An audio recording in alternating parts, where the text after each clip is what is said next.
So how does a patient protect themselves? And Well, they're the owner of the mastermind. okay, So, if there's the owner of the mastermind is the person who engages those individuals who are working for them to get them to their happy end result, their ultimate successful health image. And so anybody who doesn't work harmoniously with the other physicians or who is not in sync with the ideas of the owner of the mastermind, it needs to go. Welcome to Your Infinite Health. Are you getting older? are you feeling it? How would you like to do that in reverse? We're your host, Dr. Tripp. and LeNae. We've run an integrative medicine practice for 13 years. Together, we have 60 years of combined experience helping clients. We've helped tens of thousands achieve success in health and live longer, happier lives. In this show, we'll cover peer-reviewed and evidence-based integrative approaches to creating the health you've always wanted. We also share professional experience we see in the field every day. So if you're ready to feel, look, and live your best life, you're in the right place. Welcome to Your Infinite Health podcast.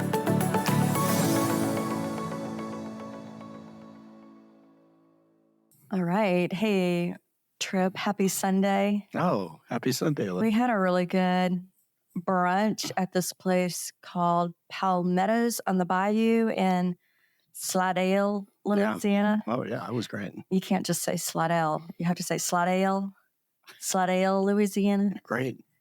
Anyway, this is like a new place that we found, and I really enjoy it because it feels like you get the talent and the menu skills that you would expect to get in New Orleans proper, but it's out here in Slidell. Right. So it's really nice It's really and charming. neat. Our waitress was very happy. I was a little jealous. I was like, man, why can't I be so happy? I was happier after I got my brunch, but we won't talk about that because it wasn't particularly an infinitely healthy option, which gave me this idea to help keep me on making better nutritional choices because we like to eat out a fair bit because we work all the freaking time. I just don't have the energy to cook when I get home. And you know what you like, the kids don't like, they're picky eaters. And so it's helpful to go out because then everybody can just get what they want. So I was thinking maybe monthly, just once a month, we could, and I got to figure out how to do a remote podcast, but we could podcast from different restaurants in the area. Are you sure you want to do that? No, but the listeners might appreciate how to make. So the concept would be making healthy eating choices when you're dining out. Right. So the thought was we could do an episode a month where we go out, we podcast on site, and we only choose items off the menu that would be healthy. What do you think about that? Right. Yeah. I think that's a good idea. Cool. Well, listener, if you like that idea or you have some restaurants, okay, and these will not be fast food. Okay, forget fast food. You should not be eating at fast food. I tried a salad at McDonald's one time. It was a disaster. I think that cheese was moldy. So we're not going to be doing fast food, but I would like to do some fun, eclectic little restaurants around the New Orleans and Slidell areas. And then if we ever get to travel for a vacation again, maybe we could pull out the old mics and do it wherever we go. Like it.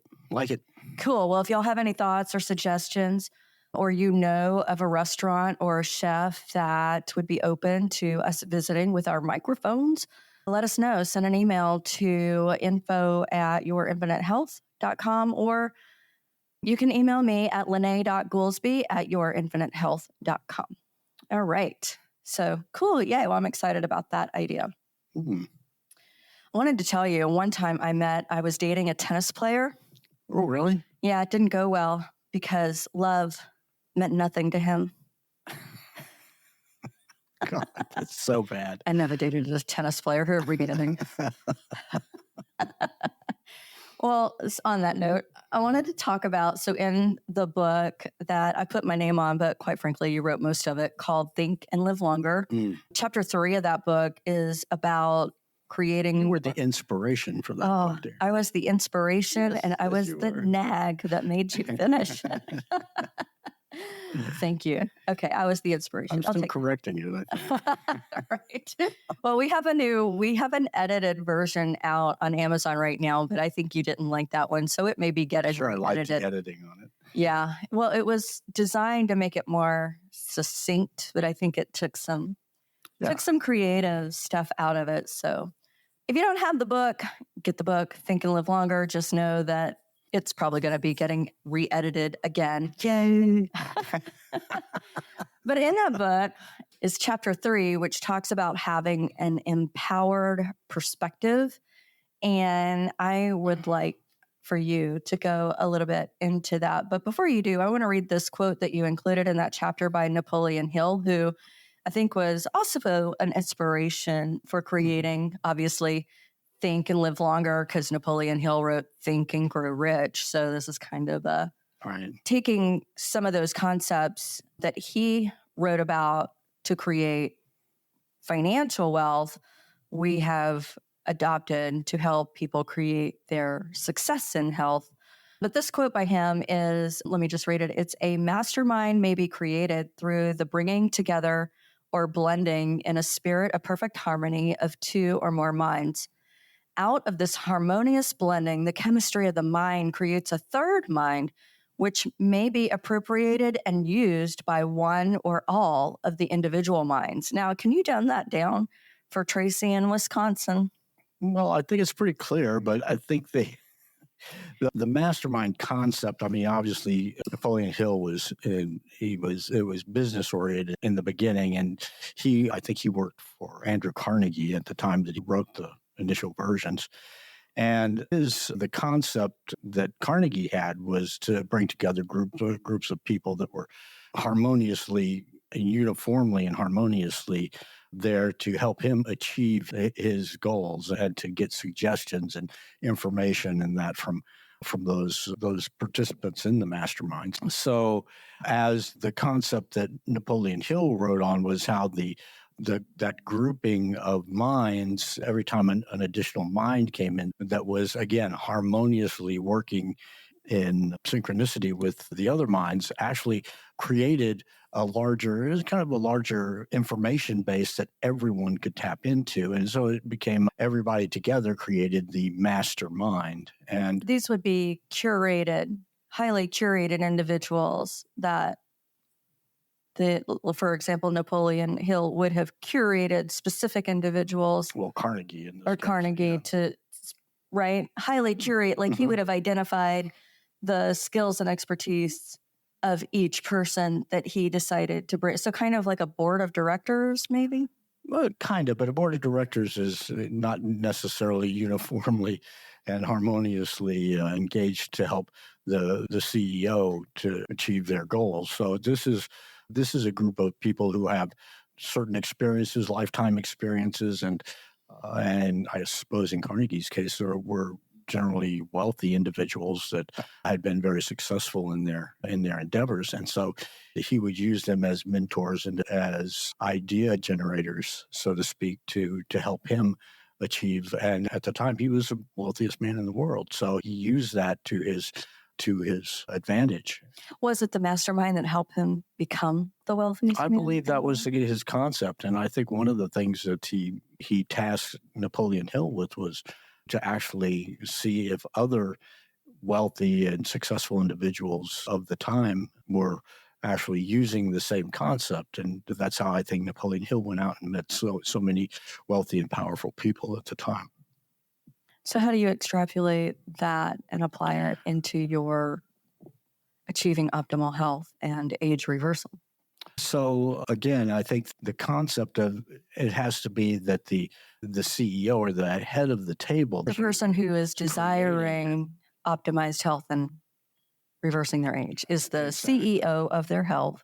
Right. Well, I think, again, CEOs and board of directors don't necessarily have the same end goals. Board of directors are all about the shares. Yeah, right. And so they're Right. not necessarily, and there's always Okay, so maybe jockeying that and was a some. bad analogy. Yeah, I don't think that's quite. But so that harmonious person would be analogy. looking at experts in nutrition or experts So in physical so the fitness. mastermind concept, after reading a lot of these texts 15 years ago or so, I actually said, well, just this is a concept in medicine that's not uniformly appreciated. That this is, I mean, I physicians. think people try. Isn't that what MCOs are? But managed care wasn't the whole but that's promoted advertising? Managed care organization, and all your doctors are going to share information with each other. Wasn't that what they were pushing? That sounds really weird. Those things, managed care organizations are focused on the bottom dollar. It's a bottom line they're focused on, and so that's not necessarily harmoniously engaged to get for the benefit of the patient. Right.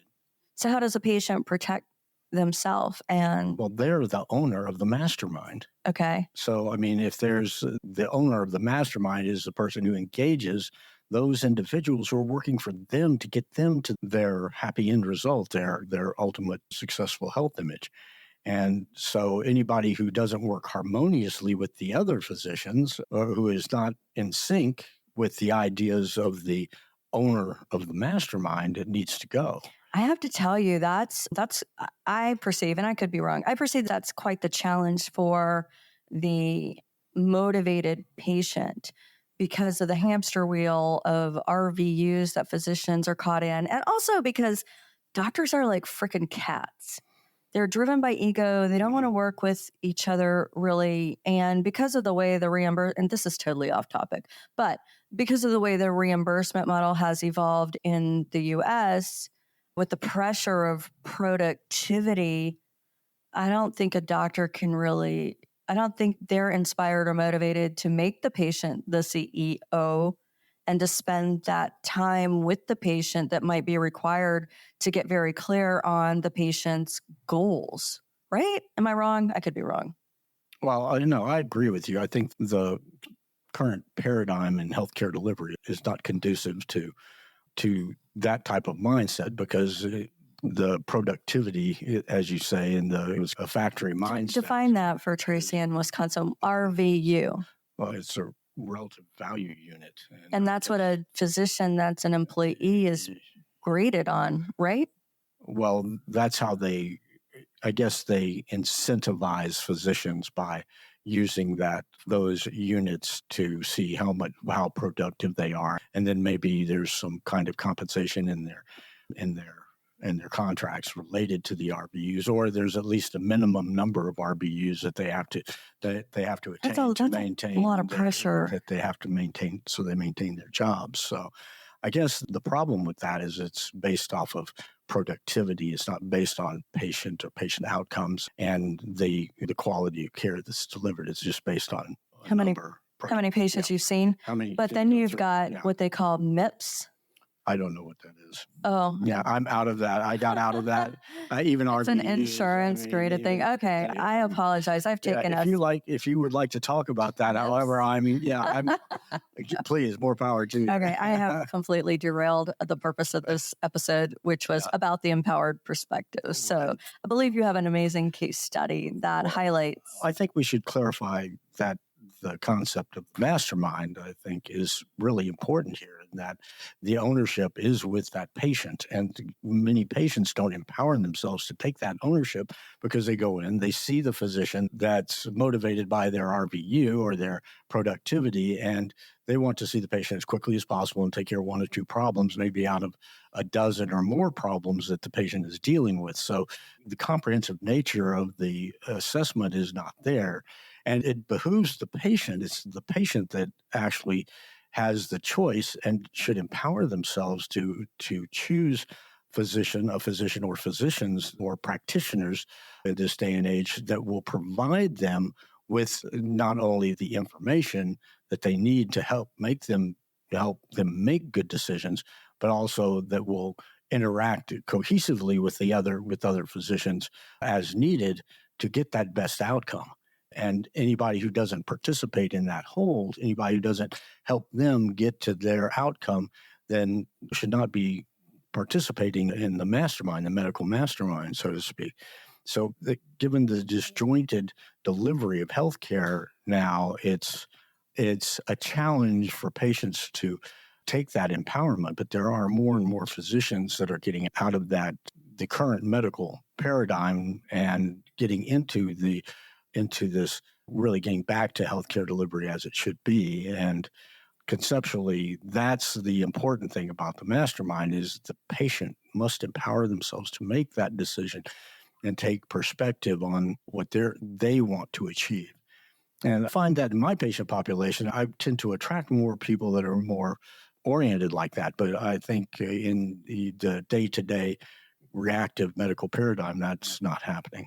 So medical mastermind is the creation of a group of practitioners that's helping the patient, first and foremost, helping them define the best outcomes that they can perceive for the patient, as well as the patient imposing his or her own ideas there, and then assisting them as best they can with referrals and practices that actually help them achieve that successful health image. And I think that's critically important for best outcomes in integrative medicine and in the things that we do with regenerative medicine and age reversal and those things. A lot of patients come in at least somewhat knowledgeable about some of those desires. So we do our best. Cool. Okay. And then, so how does that relate to the empowered perspective? Oh, okay. So empowered perspective, well, I think the foundation is kind of the law of thinking and the quality of our thought processes about whatever topic we're thinking about determines outcomes. So determines the quality of the outcome. So if we have an outcome that we desire and we gather a lot of information, we take perspective, we get our medical mastermind together and we're getting all that information, then we're trying to achieve that. And the empowered perspective is basically, the law of empowered perspective is the quality of our mindfulness, the quality of our awareness of how we achieve that goal determines the quality of our thinking. So the two notions are actually linked, and they're linked intimately, so that as we have a powerful awareness and mindfulness about the choices we're making and the people we're involving in our outcomes, then we achieve a better thought that's actually going to be the initiating step that takes us to our health outcome that we desire. Do you have a practical case study that exemplifies what? You were mentioning, I had a patient, and the example that's in the book is a patient that we renamed her Joan for HIPAA purposes. But Joan had been seeing numerous doctors who she had created a mastermind that was not entirely cohesive and kind of practicing in the current paradigm. I think her mastermind was a little ad hoc. I'll go to this guy, see what he said. And he refers to this guy. Yeah. Was kind of a victim of the referral system without really taking an ownership in that, I think. Right. And that's also the responsibility of the physician, too. They're making referrals to people they feel are competent and going to achieve a diagnosis and an outcome. And this is really not positive, or because you have these institutions that, like hospital institutions, that have procured internal medicine and gastroenterologists and urologists. And so that hospital system encourages, again, that physicians within their institution only refer to other physicians within their institution. So they're feeding their own system dragon, so to speak. So anyway, again, diverging. My bad. Please talk about Joan. So Joan had been referred to Joan had a certain set of problems. She had, I think, had multiple problems. Actually, when I first interviewed her and first took her information, it was very evident to me she had think, a complete hysterectomy 20 years, 25 years previously at a fairly young age. And subsequently it started developing problems at that time. And those problems had evolved until the point at which I actually saw her as a patient. And the referrals that had taken place in the primary internist that was taking care of her was doing what they felt was best, but she had developed diabetes. She had developed non-alcoholic fatty liver disease, which they had misdiagnosed. And I think they had diagnosed her as autoimmune hepatitis and some other autoimmune disorders like Crohn's and ulcerative colitis. And a number of disorders had been placed on the docket, necessitating multiple biopsies of different organs. And one thing and another. And she was on a passel of medication that was making her feel worse, and medication to take care of side effect of another medication, and the usual horror show that happens. And she finally had enough when her internist said, well, I'm going to start you on a third diabetic medicine, oral medication, third or fourth oral diabetic medication. And would you like to participate in a clinical trial with another medication to be able to try and get a handle on your diabetes? And I think her A1C, which is a 4-month average of her blood sugars, had her blood sugars running at about 200. So A1C was in the mid-9s or low 10s, as I recall. In any event, she kind of threw her hands up in the air at that point after she got home, and I had spoken at a Rotary Club function that she was at, and she gave me a call and came in. And basically, we went through her entire history and all of that, and came to a plan. But at that point in time, she was delegating to all of these physicians that were not communicating together and were not focusing on what she wanted. And I guess she had not maybe clearly defined, aside from saying she wanted to be healthy again, what she wanted to achieve. She hadn't clarified her successful health image. No. And to really do that, you really need somebody who understands that process and help you create that happy end result.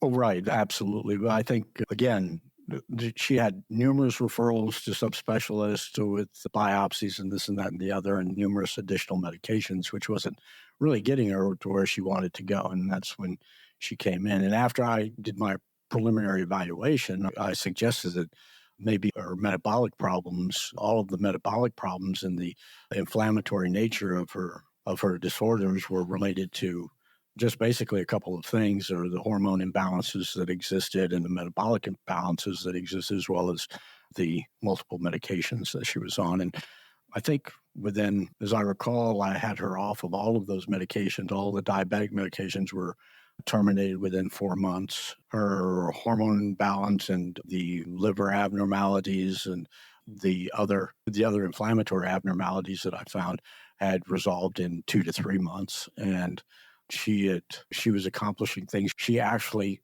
laughed at me when I suggested she should include them in her successful health image.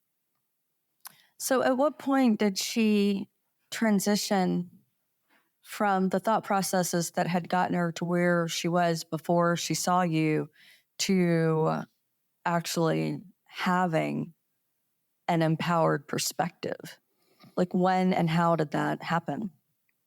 I think that occurred probably within the first 2 months. And we had multiple lengthy discussions about the perspective that she was developing in conjunction with going through the book and thinking a different way to create a different outcome for herself. Because she was inculcated into that medical paradigm that exists with the 5 to 10 minute visit and addressing a couple problems and moving people through on the production line. So that mindset completely changed at about 2 to 3 months. And how did it change? Well, I think it was a practical change. How? I'm not understanding your... I guess for a listener who is wanting to achieve an empowered perspective like Joan did, what do they need to do? what questions do they need to ask? How can they step out of a reactive bouncing in the system? How can they become empowered and have that, what you call an empowered perspective? What is the key that makes that shift, that turns that on? The empowered perspective is taking ownership for your own health outcome. So that's the trick. Right. And they just have to. And most people in the paradigm are, and that's maybe one of the problems with medical litigation at this juncture, is that the people that go and see a physician, they go in there that their idea is that they're going in to see a physician and he has all the answers and he's going to take care of the problem. Where in reality, the vast majority of things that resolve the issues that are occurring in a patient basically are the result of the thought processes and the lifestyle that the patient is living and how they make their decisions. So the Einstein quote is, we can't possibly hope to resolve the problems that have occurred from one way of thinking by continuing that way of thinking. And that would be insanity. That would be insanity. So I think that as you realize that you're the source and you're the one that is in control of the final outcome, then it's incumbent upon yourself to make the choices of the physician that works with you to get those outcomes.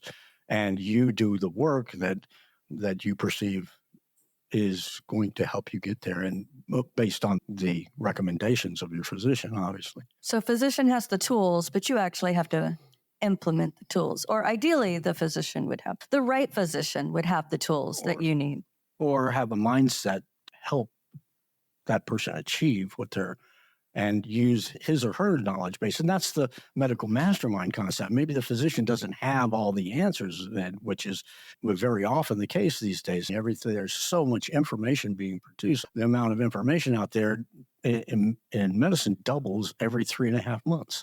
So, and it's going to get faster and faster. So if you think you're a physician, you can keep up with all that information, more power to you. I think it would take an exceptional individual to be able to do that. And so at this juncture, being able to put that mastermind together with a broad knowledge base and a broad mind, so to speak, that gives access to everybody in that group caring for the patient to help achieve the patient's desired outcome. Cool. So I think in that chapter 3, we have mind shift hacks, and in that mind shift hack to help the listener achieve the empowered perspective, they have to take ownership of their health. And one of the great ways to do that is to ask yourself, what do you want? What's your happy end result? What do you want? And then you say, why do you want it? What are the things that you would be doing that you aren't doing now that you would do if you had achieved that, when you achieve that happy end result? What does that look like? What does that feel like? What does that smell like? And then the next question to ask yourself is, what are you willing to give or give up to achieve your happy end result? Right? Those are 3 questions I use quite frequently. Sometimes you have to remind patients of these things because it's easy to get distracted. So anyway, listener, I hope this was helpful and valuable to you. Encourage you to routinely, not infrequently, ask yourself those questions. What do you want? Why do you want it? What are you willing to give or give up to receive it? We're out of time. Thank you so much for talking about the empowered perspective. Oh, wow. That was short. Well, we actually went over time. So anyway, I hope that was helpful. If you have any questions or suggestions or want more information, please visit yourinfinitehealth.com. Shoot us an email, and until next time. Thanks for subscribing to Your Infinite Health. I'm Dr. Tripp. And I'm LeNae. Until next time, feel it, look it, and live it.